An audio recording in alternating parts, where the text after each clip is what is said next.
엄마, 엄마 딸 최미영. 내가 엄마 딱이라니까요. 넌 내 딸이 아니야. 넌 나를 속이고 이 집에 들어왔어. 무슨 말씀이세요? 넌 가짜야. 내 딸이 아니라고. 갑작스러운 할머니의 말에 모두가 당황했습니다. 할머니가 갑자기 왜 그러실까요? 왜 자신의 딸이 아니라고 하시는 걸까요? 과연 이 집에는 무슨 일이 벌어지고 있는 걸까요? 지금부터 그 엄청난 이야기를 들어보겠습니다. 이야기 시작 전 구독과 좋아요는 모두에게 행복을 전할 겁니다. 그럼 이야기 시작하겠습니다. 한 달 전 남편이 죽었습니다. 장례를 치를 돈이 없어 화장을 해 재를 한강에 뿌렸습니다. 남편이 평생 택시로 달렸던 강변도로 옆이었습니다. 전세금 2억으로 1차 배상금을 냈습니다만 추가로 8천만 원이 더 필요합니다. 변호사의 말에 저는 고개를 들 수 없었습니다. 목격자 진술이 명확합니다. 블랙박스 메모리까지 분실돼서 가해자로 확정됐습니다. 억울했습니다. 남편은 그런 사람이 아니었습니다. 그건 18년을 함께 살았기에 알았습니다. 분명 누군가 거짓말을 하고 있었습니다. 목격자를 매수한 거야, 분명히. 하지만 증거가 없었습니다. 2주 안에 납부하지 않으면 민사 재판에 들어갑니다. 통장에는 12만 원이 전부였습니다. 집이 없으니 담보 따위도 없어 은행은 대출을 거절했습니다. 8천만 원을 어떻게 구하지? 결국 제가 선택할 수 있는 것은 사채였습니다. 사채. 평생 피하고 살았던 단어였지만 저에게는 선택권이 없었습니다. 핸드폰 검색창에 급전 사채를 쳤습니다. 여러 업체가 나왔습니다. 그중 하나가 눈에 띄었습니다. 성북동 김귀순 종합금융. 후기가 몇 개 있었습니다. 이자는 싼 편, 대신 까다로움. 까다롭지만 이자는 다른 데보다 낮음. 까다로워도 이자가 싸면 그게 낫지. 제 인생은 항상 이랬습니다. 선택권이 없었습니다. 입양을 갔던 집에 안방문이 열리는 소리가 아직도 귓가에 맴돕니다. 5살이었던 저는 엄마에게 버려졌다고 생각했습니다. 왜 버려졌는지 몰랐습니다. 뭘 잘못했는지도 모른 채 버려졌습니다. 일 시켜야 하는데 저렇게 어린애를 데리고 오면 어떻게 해? 나중에 알았습니다. 저를 딸로 입양한 게 아니라 일 시키려고 데려왔다는 것을. 네 이름은 이제부터 경숙이야. 박경숙. 두려움에 저는 고개를 끄덕일 수밖에 없었습니다. 그날 이후로 저는 밭일과 집안의 모든 일을 해야만 했습니다. 친딸은 학원에 갔지만 저는 집안일을 해야 했습니다. 친딸은 새 옷을 입었지만 저는 주워온 옷을 입었습니다. 그래도 다니던 초등학교를 졸업하고 양어머니에게 중학교에 보내달라고 했지만 양어머니는 고개를 저었습니다. 네가 무슨 공부야. 일이나 잘하면 되지. 밥을 늦게 차리면 욕을 먹고 설거지를 제대로 안 했다며 뺨을 맞고 빨래를 잘못 널었다고 뭉두기로 종아리를 맞았습니다. 그 무사온 집에서 도망치고 싶었습니다. 초등학교를 졸업한 14살 봄 아침 저는 그 집을 나왔습니다. 다른 아이들은 학교 가는 시간이었습니다. 교복 입은 아이들을 따라 버스 정류장까지 갔습니다. 아이들은 학교 가는 버스에, 저는 서울 가는 버스에 몸을 실었습니다. 서울에 올라와서는 지낼 곳이 없어 서울역에서 3일을 노숙하며 지냈습니다. 힘없이 서울역 구석에 앉아 있을 때 어떤 아주머니가 빵을 건넸습니다. 3일을 굶주리고 있던 저는 고맙다는 말도 못하고 빵을 받아 허겁지겁 먹었습니다. 시골에서 올라왔구나. 어디 지낼 데는 있고? 저는 고개를 저었습니다. 우리 가게에서 일할래? 설거지랑 청소만 하면 되는데 잠은 가게에서 자고.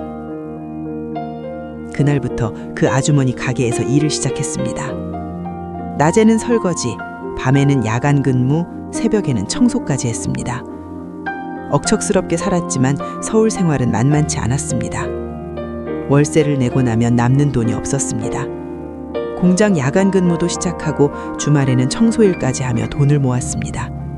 언젠가는 제대로 된 삶을 살 수 있을 거라 믿으면서 말이죠. 32살에 남편을 만났습니다. 그 사람은 택시기사였습니다. 그 사람은 저에게 무심하게 말을 건넸습니다. 예쁘네요. 예쁘다. 그 말에 왜 눈물이 나왔는지 월칵 쏟아진 눈물은 아주 오랫동안 멈추지 않았습니다. 그리고 그 사람은 아주 오래 제 옆에 앉아 담배를 태웠습니다. 그렇게 그 남자와 20년을 함께 살았습니다. 그러던 어느 날 나갔던 남편은 사고로 돌아오지 않았습니다.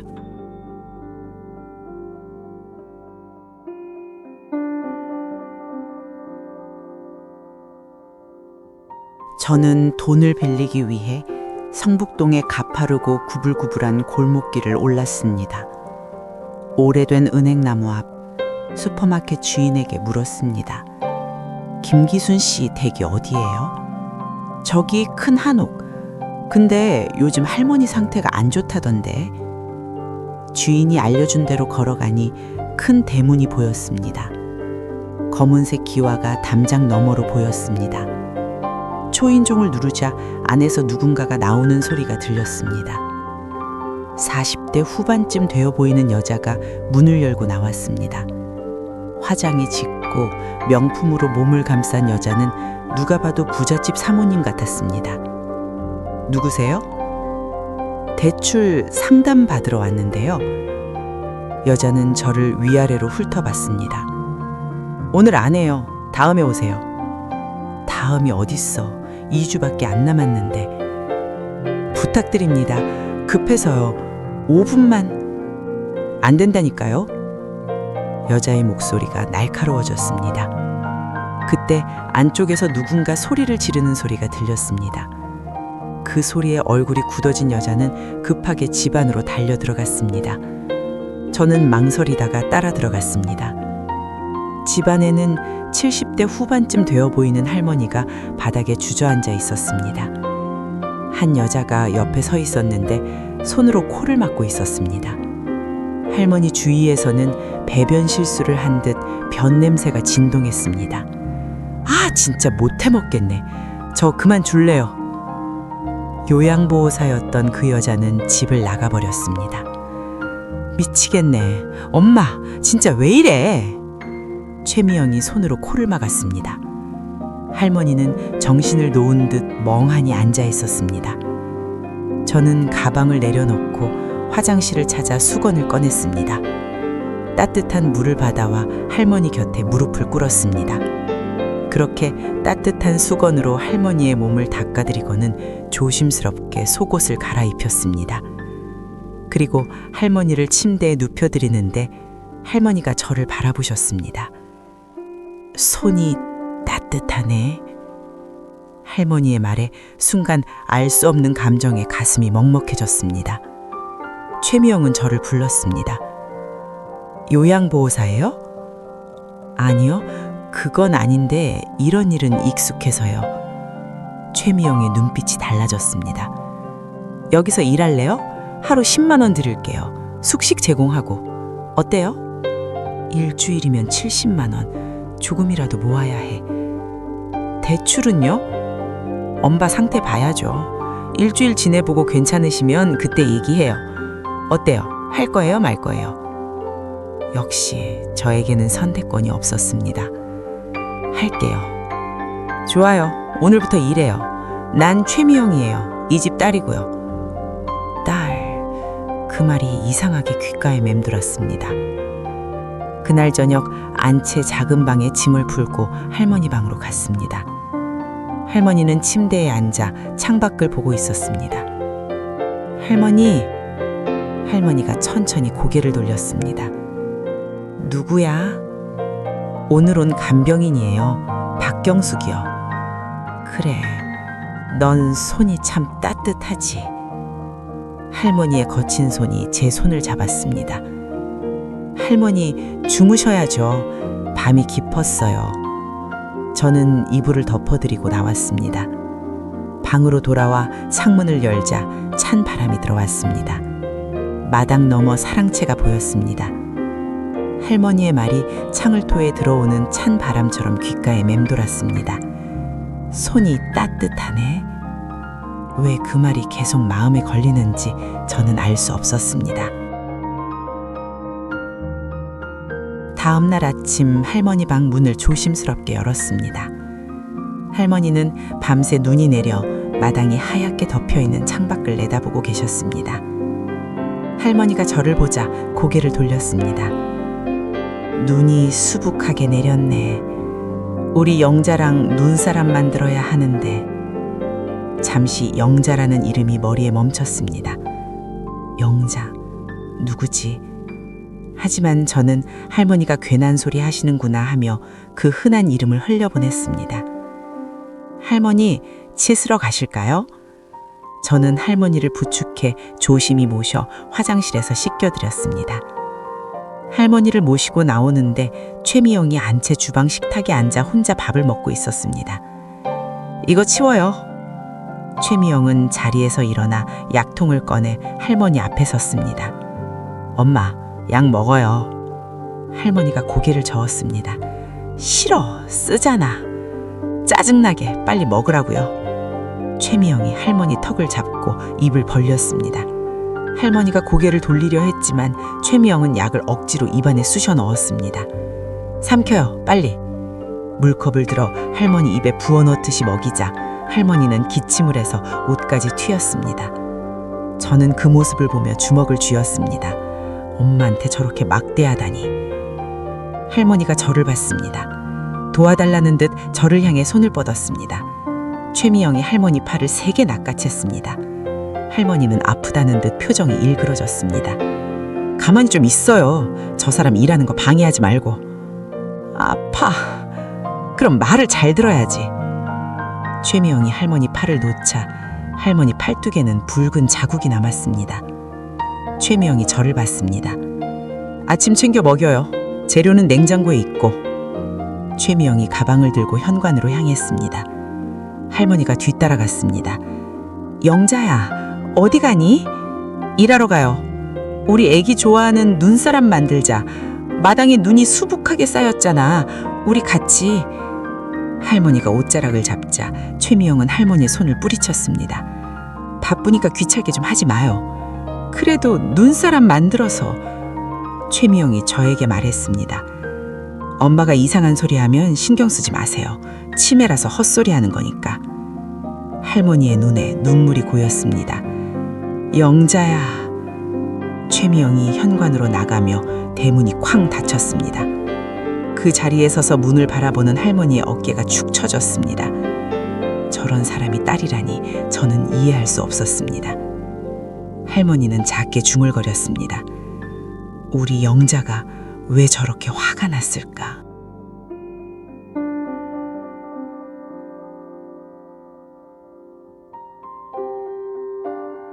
오전 내내 집안일을 했습니다. 할머니는 안채 거실에 앉아 일을 하는 저를 바라보고 있었습니다. 가끔 중얼거리시기도 하고 혼자 빙그레 웃기도 하셨습니다. 정오쯤 점심을 준비했습니다. 밥상을 차려 할머니 앞에 놓자 할머니가 제 손을 잡았습니다. 손 씻었어? 저는 멈췄습니다. 네? 밥 먹기 전에 손 씻어야지. 어휴, 착해. 가서 얼른 씻고 와. 할머니는 어린아이를 달래듯 다정하게 말했습니다. 화장실로 가서 손을 씻고 오자 할머니가 고개를 끄덕였습니다. 우리 애기 착하네. 맛나게 먹어. 할머니가 계란말이를 집어 제 그릇에 놓아주었습니다. 밥 잘 먹어야 예쁘게 크지, 우리 애기.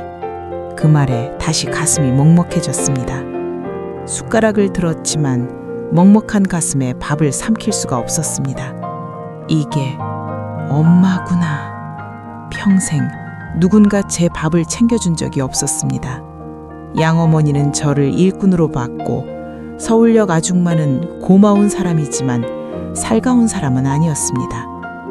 그나마 챙겨주던 남편은 이제 세상에 없었습니다.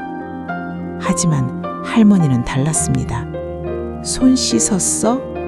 밥 잘 먹어야 예쁘게 크지, 우리 애기. 그 말들이 가슴을 파고들었습니다. 엄마가 이렇게 챙겼을 것 같았습니다. 엄마는 이런 사람이었을 것 같았습니다. 밥을 한 숟가락 뜨는데 나도 모르게 눈물이 흘러내렸습니다. 할머니가 놀라며 제 손을 잡았습니다. 왜, 맛이 없어? 아니요, 너무 맛있어서 그래요. 할머니는 미소를 지으며 대견하다는 듯이 제 머리를 쓰다듬었습니다. 따뜻한 손이었습니다. 오후가 되자 할머니는 안채 거실 소파에 앉아 계셨습니다. 창문으로 들어오는 볕을 받으며 졸고 계셨습니다. 저는 조용히 옆에 앉아 할머니의 손을 잡았습니다. 거칠지만 따뜻했습니다. 할머니가 인기척에 눈을 뜨시고는 저를 보며 따뜻한 미소를 지었습니다. 왜, 무슨 일 있어? 주무시는지 보려고요. 나는 괜찮아. 너도 좀 쉬어. 할머니가 제 손을 맞잡으셨습니다. 피곤하지? 고개를 젓는데 눈물이 났습니다. 왜 눈물이 나는지 몰랐습니다. 할머니는 눈물을 흘리는 저를 안았습니다. 괜찮아, 울지 마. 할머니의 따뜻한 품에 얼굴을 묻으니 할머니는 제 등을 토닥였습니다. 할머니에게서는 그리운 냄새가 났습니다. 평생 혼자였습니다. 양부모 집에서도 서울에서도 남편과 살 때도 어딘가 혼자였습니다. 하지만 지금은 혼자가 아니었습니다. 누군가 저를 안고 등을 토닥이며 제 눈물을 받아주고 있었습니다. 저는 평생 처음으로 안전하다고 느꼈습니다. 집에 온 것 같았습니다. 이제는 울어도 괜찮을 것 같았습니다. 이게 엄마 품이구나.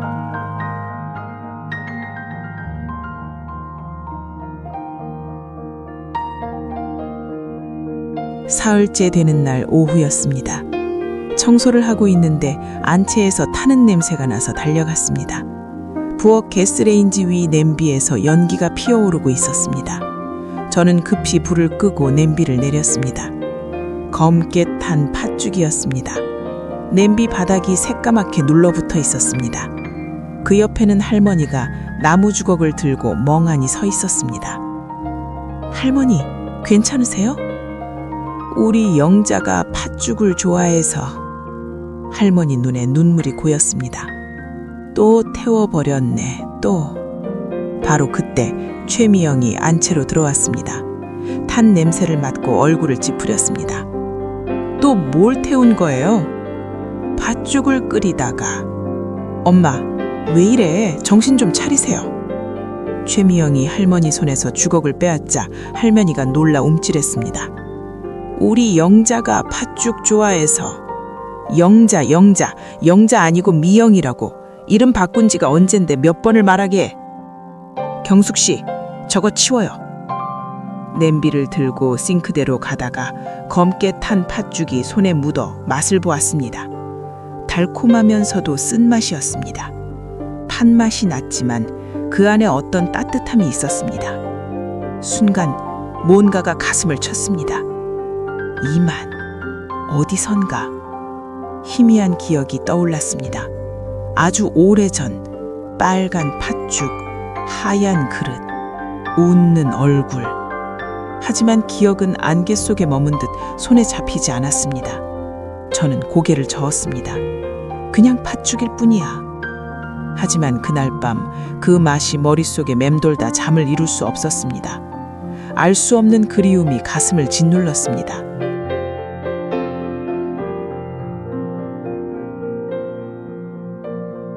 일주일이 흘렀습니다.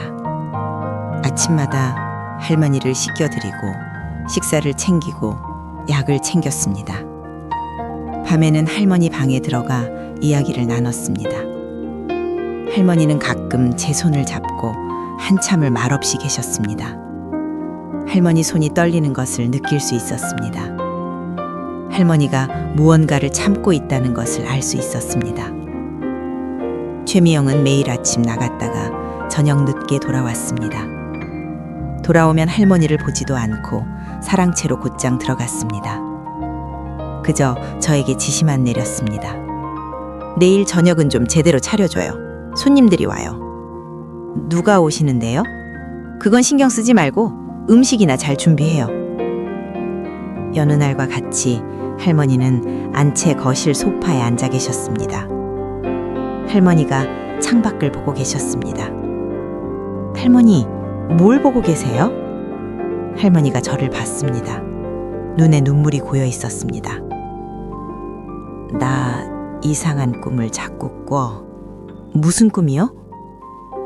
우리 애기가 눈 속에서 울고 있는 꿈. 엄마, 엄마 하면서 울어.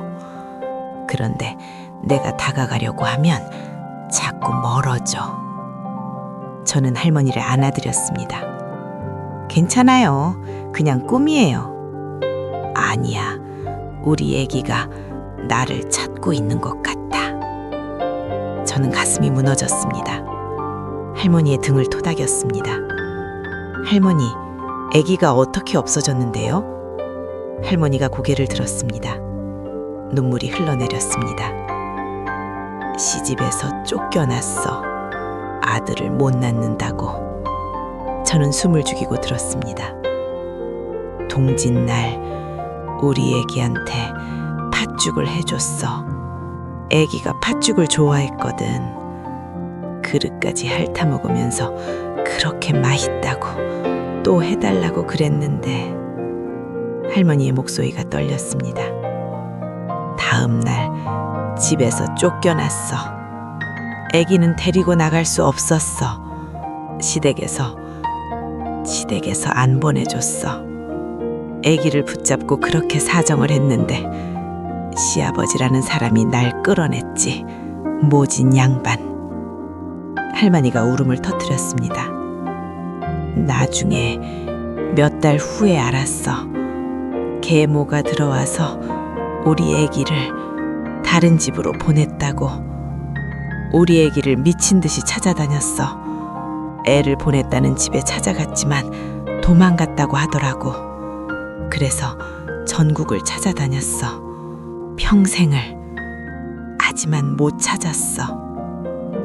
저는 할머니를 안았습니다. 할머니가 제 품에서 울었습니다. 한참을 울었습니다. 할머니 울음소리가 제 가슴에 박혔습니다.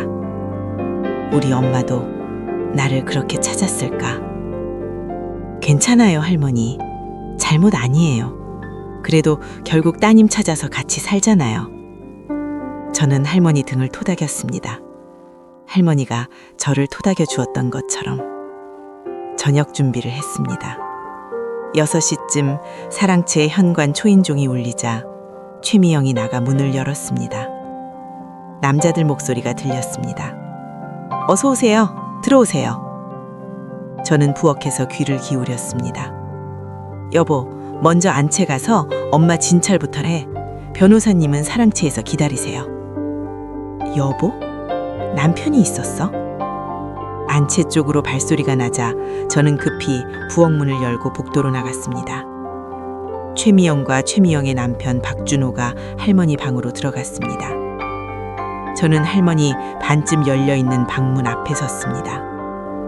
박준호는 할머니의 옆에서 가방을 열어 청진기를 꺼냈습니다. 엄마, 건강 체크하러 의사 선생님이 오셨네? 최미영의 목소리는 평소와 다르게 다정했습니다. 요즘 어떠세요? 잠은 잘 주무시고요? 괜찮아요. 할머니의 목소리가 작았습니다. 박준호가 청진기로 심장 소리를 들었습니다. 오늘이 무슨 요일인지 아세요? 모르겠어요. 아침에 뭐 드셨어요? 할머니가 대답하지 않았습니다.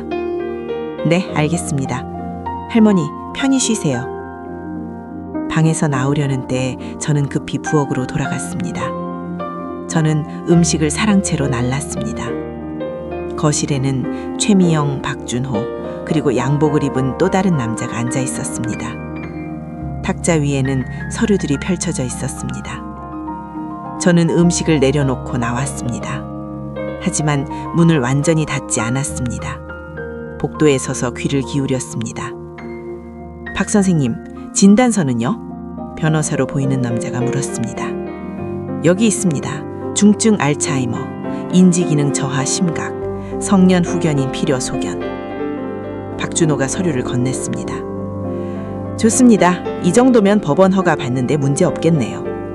변호사님, 그래서 언제쯤 가능한 거예요? 최미영이 재촉하듯 말했습니다.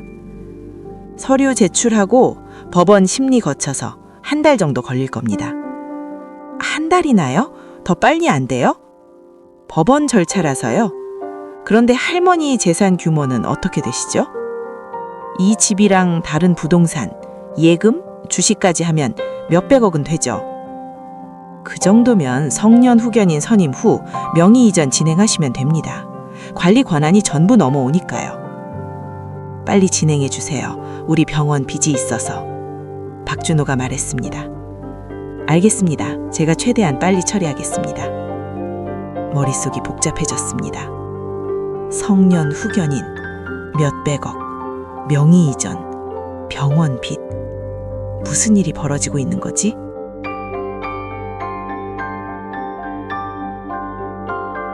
변호사가 돌아가고 밤이 깊어졌습니다.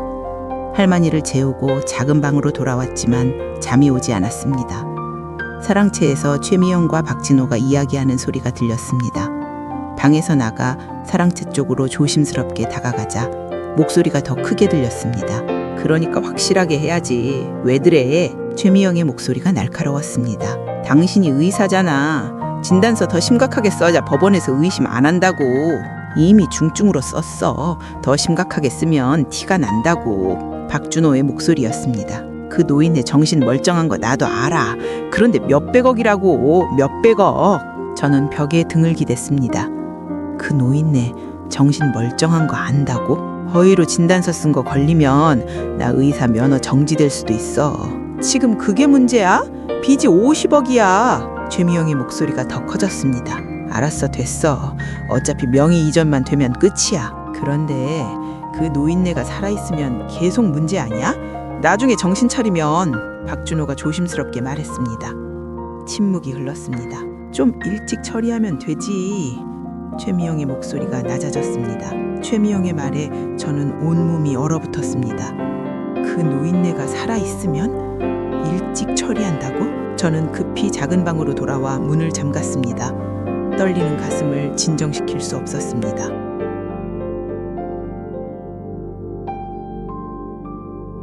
며칠이 지났습니다. 최미영이 나간 사이 저는 사랑채로 들어가 최미영의 책상 서랍을 열었습니다. 서류철이 빼곡했습니다. 첫 번째 서류철, 부동산 등기부 등본. 페이지를 넘겼습니다. 성북동 한옥, 강남 빌딩, 용인 땅, 제주 펜션. 두 번째 서류철, 은행 잔고 증명서, 국민은행, 신한은행, 우리은행. 주식계좌도 있었습니다. 세 번째 서류철을 펼쳤습니다. 성년 후견인 신청서 사본, 치매 진단서, 박준호 서명, 환자 김귀순, 진단명 알츠하이머형 중증 치매. 거짓말이었습니다. 할머니는 증상은 있지만 중증 치매는 아니었습니다. 휴대폰을 꺼냈습니다. 서류를 찍었습니다. 한 장, 두 장, 세 장. 이때 최미영이 들어오는 소리가 났고 저는 재빨리 방에서 나왔습니다. 거실로 들어온 최미영이 불러앉았습니다. 대출 서류예요. 이건 엄마가 아니라 내가 해주는 거야. 감사합니다. 최미영이 서류를 밀었습니다. 8천만 원, 이자는 월 7.5%. 여기 이 부분은 뭐예요?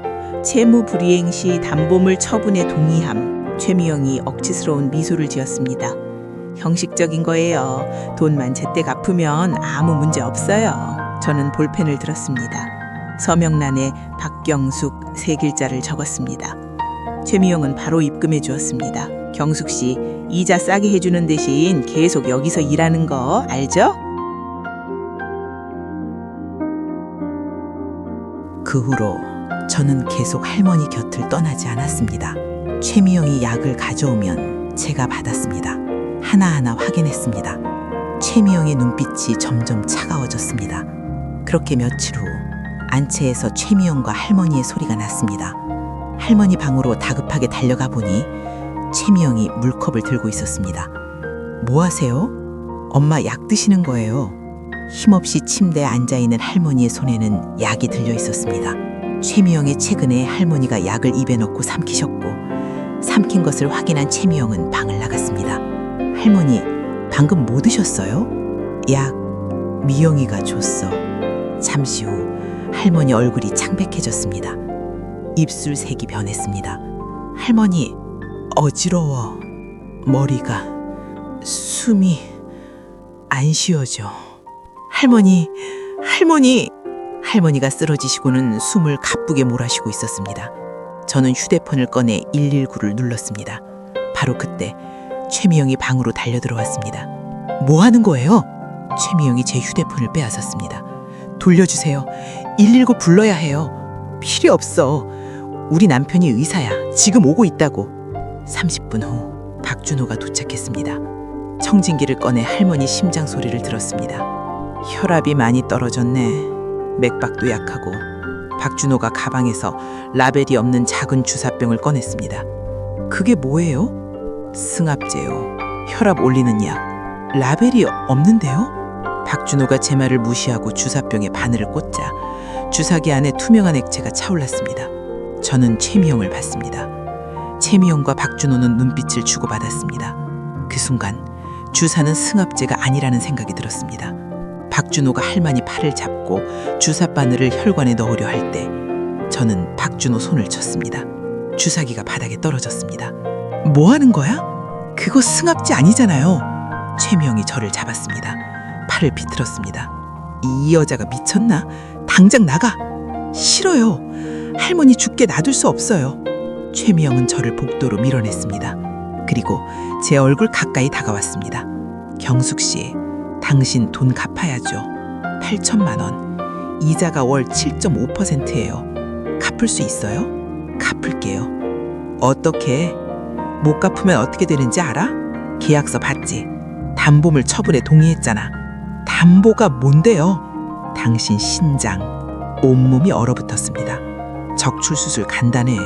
마취하고 절개하고 꺼내고 봉합하고 3시간이면 끝나. 안에서는 박준호가 다른 주사기를 꺼내고 있었습니다. 저대로 두면 분명 할머니는 위험해질 거라는 생각이 강하게 들었습니다. 119 불러요. 지금 당장. 아니면 제가 부를 거예요. 당신 선 넘지 마. 어떻게 감당할 수 있겠어? 상관없어. 신장 없어도 살 수 있어. 저는 휴대폰을 꺼내 119를 눌렀습니다. 최명이 달려와 휴대폰을 빼앗으려 했지만 저는 몸을 피해 구급대와 통화를 했습니다. 여보세요? 119죠? 네, 119 구급입니다. 사람이 쓰러졌어요. 70대 할머니요. 저는 주소를 불렀습니다. 상황을 설명했습니다. 최미영이 제 휴대폰을 빼앗아 바닥에 던졌습니다. 최미영은 도끼가 오른 눈으로 저를 바라봤습니다. 다행히 얼마 지나지 않아 구급차가 도착하고 구급대원들이 할머니를 들것에 옮겼습니다. 보호자분만 탑승 가능합니다. 제가 딸이에요. 최미영의 구급차에 오르기 전에 증오의 눈길로 저를 바라보다가 귓솔말을 했습니다. 마지막 기회야. 대출이고 뭐고 다 없애줄게. 이 집에서 나가서 조용히 살아. 최미영과 박준호가 구급차에 올라타자 구급차 문이 닫혔습니다. 저는 집 앞에 서서 구급차가 사라지는 것을 봤습니다. 이대로 이 집을 나간다면 빚도 사라지고 이전처럼 살 수 있었습니다. 하지만 저는 할머니를 두고 그럴 수는 없었습니다. 할머니를 지켜줄 사람은 저밖에 없었기 때문이었습니다.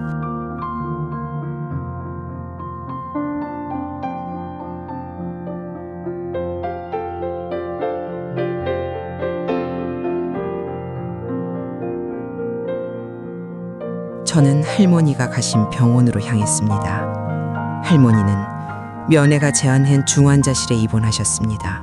저는 중환자실 밖 의자에 앉아 밤새 할머니를 기다렸습니다. 다음 날 아침 갑자기 중환자실 안이 소란스러워졌습니다. 간호사들이 뛰어다녔습니다. 할머니의 의식이 돌아오신 겁니다. 저는 할머니를 만나고 싶다고 간호사에게 사정을 했습니다. 잠깐만이라도요. 제발. 간호사가 망설이다 면회를 허락했습니다. 저는 중환자실 할머니 곁으로 다가가 손을 잡았습니다. 따뜻했습니다. 할머니, 저예요. 경숙이요. 경숙아, 네 할머니, 깨어나셔서 정말 다행이에요. 할머니가 제 손을 꽉 잡았습니다. 경숙아, 들어봐. 할머니는 힘없이 목소리로 말씀하셨습니다. 미영이 내 딸 아니야. 제 심장이 멈춘 것 같았습니다. 3년 전 미영이가 자기가 영자라고 하면서 왔어. 입양 서류를 가지고 영자 어깨에 있던 흉터도 보여주면서 유전자가 확인서도 가지고. 그런데 거짓말이었어. 흉터 문신이었어. 서류도 위조였고. 그걸 어떻게 하셨어요? 얼마 전에 의심이 들었지. 그래서 탐정을 고용했어. 할머니 눈에선 눈물이 흘렀습니다. 근데 우리 영자를 찾을 수가 없었어. 그럼 진짜 딸은 내 딸 영자는 너야. 세상이 멈춘 것 같았습니다. 탐정한테 시켜서 유전자 검사도 해봤어. 나는 알았지. 내가 낳았으니까. 엄마는 자식을 보면 바로 알 수 있으니까. 할머니 눈에선 눈물이 흘렀습니다. 우리 애기 팥죽은 기억나. 겨울에 눈사람 만든 것은 기억나니? 제 머릿속에 뭔가가 떠올랐습니다. 희미한 기억. 아주 오래전. 따뜻한 그릇, 빨간 팥죽, 달콤한 맛, 하얀 눈, 마당, 웃는 얼굴. 탄 팥죽을 맛봤을 때 느꼈던 그 그리움. 그게 바로 이거였습니다. 엄마의 팥죽이었습니다. 엄마! 참을 수 없이 눈물이 쏟아진 저는 할머니를, 아니 우리 엄마를 안고 펑펑 울었습니다. 바로 그때 문이 열렸습니다. 최미영이 들어왔습니다. 뭐 하는 거야? 할머니가 말했습니다. 목소리가 약했지만 분명했습니다. 네가 나가. 넌 가짜야. 엄마, 무슨 소리예요? 아니야. 넌 내 딸이 아니야. 최미영의 눈빛이 변했습니다. 경숙 씨, 나가요. 지금 당장. 싫어요. 할머니가 원하는 사람은 저예요. 최미영이 간호사를 불렀습니다. 간호사님, 여기 보호자 아닌 사람이 환자 괴롭히고 있어요. 간호사가 저를 끌어냈는데 끌려 나가던 저는 뒤돌아봤습니다. 엄마가 저를 보고 손을 뻗고 계셨습니다. 저는 결국 의료진의 복도로 끌려 나왔습니다. 하지만 유리창 너머로 최미영이 가방에서 주사기를 꺼내어 침대로 다가가는 모습이 보였습니다. 저는 간호사를 뿌리치고 저는 병실 안으로 달려들어갔습니다. 하지마! 저는 최미영에게 달려들었습니다. 놓지 못해! 최미영이 저를 일쳤지만 저는 최미영을 놓지 않았습니다. 온 힘을 다해 최미영의 손목을 비틀었습니다. 그러자 최미영이 들고 있던 주사기가 바닥에 떨어졌습니다. 보안요원이 달려들어와 우리를 양쪽에 떼어놨습니다. 두 분 그만하세요. 이 여자가 갑자기 저를 공격했어요. 거짓말. 당신이 엄마한테 주사를 놓으려고 했잖아. 저기 주사기 있어요. 간호사가 주사기를 집어들었습니다. 이게 뭐죠? 우리 처방은 아닌데? 바로 그때 경찰이 들어왔습니다. 무슨 일입니까?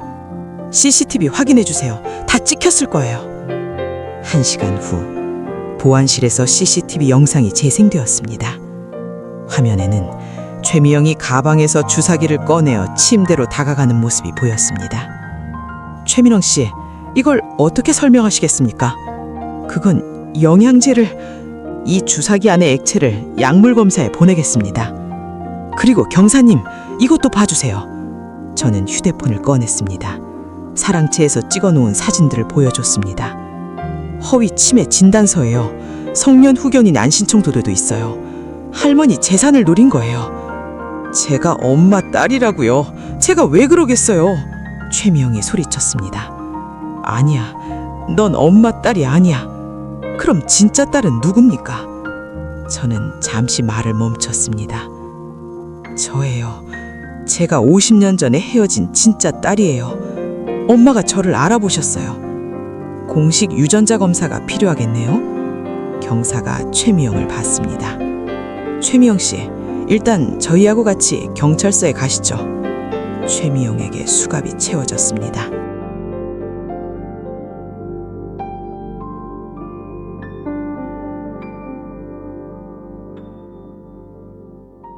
일주일 후 결과가 나왔습니다.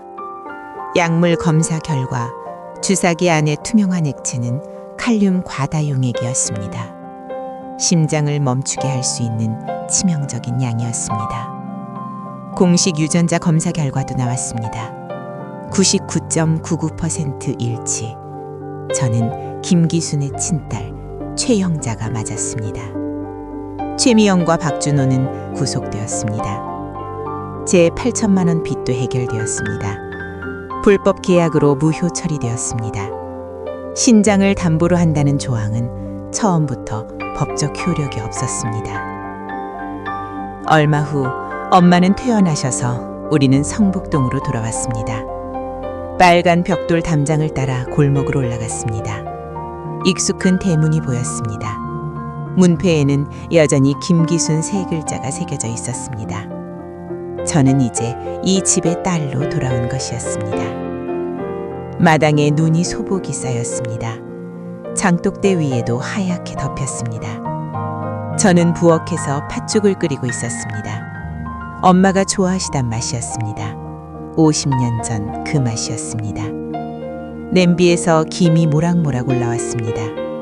팥죽의 달콤한 향기가 부엌을 가득 채웠습니다. 저는 나무 주걱으로 천천히 저었습니다. 태우지 않도록 조심하면서 거실로 나갔습니다. 엄마가 소파에 앉아 창밖을 보고 계셨습니다. 엄마, 팥죽 드세요. 엄마가 돌아보시더니 환하게 웃으셨습니다. 우리 애기가 끓였어? 네, 엄마가 옛날에 만들어주셨던 그 맛으로 만들었어요. 저는 엄마 옆에 앉아 팥죽 그릇을 내밀었습니다. 엄마가 한 숟가락 떠서 입에 넣으셨습니다. 맛있네. 우리 영자가 잘 끓였네. 엄마가 창밖을 가리키셨습니다. 눈사람 만들까? 저는 웃었습니다. 좋아요, 엄마. 같이 만들어요. 우리는 팥죽을 다 먹고 마당으로 나갔습니다. 저는 눈을 한은큼 떴습니다. 차가웠지만 좋았습니다. 우리는 작은 눈덩이를 굴려 눈사람을 만들었습니다. 엄마가 손뼉을 치며 웃으시고 저도 웃었습니다. 50년 만에 다시 찾은 이 순간이 너무나 소중했습니다. 영자야, 우리 애기.